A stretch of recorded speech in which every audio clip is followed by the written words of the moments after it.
يلا اعمل لي ساعتين اقوم على شغلي، يمكن اقوم نشيط. جرب مضمون وكالة.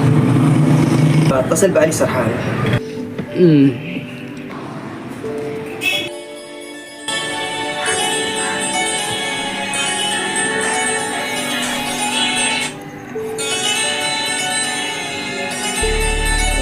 الله.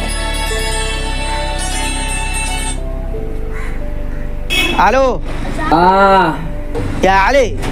ايوه. بالله كيف الصوت عندك واضح؟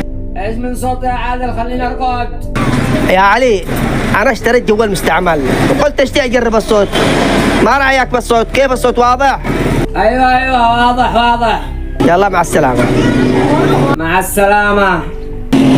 اوه نسيت الميك.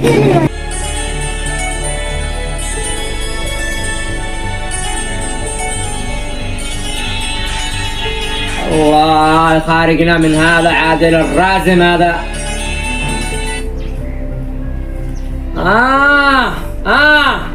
وعلي يا علي والله نسيت الميك، ما اقربه، قلت اشتي اقرب الميك.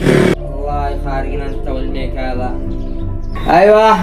ها يا علي كيف الصوت؟ ايوه واضح واضح. يلا الحمد لله، يلا مع السلامة. انا احسن لي قفل لي الجوال ده احسن من الشغله الرازم حق الرجال ذا. يا علي سرحان. اعوذ بالله من الشيطان الرجيم. فين ذا الصوت؟ انا طفيت الجوال ولا احلام انا ولا كيف؟ كابوس ده ولا ايش؟ انا سمعت عادل يقول علي سرحان، ما بيجنن الرجال ذا حتى وانا راقد تخيل صوته. أعوذ بالله من الشيطان الرجيم.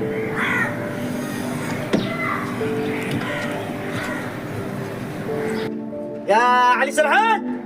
يا علي سرحان. علي سرحان. ايوه واجي. اوه ده شكله جالي البيت. علي سرحان. خاف الله يا اخي، خاف الله. يعني لا خليتنا نرقد ولا خليتنا نهجع وبالاخير واجي للبيت. ها اي خدمات؟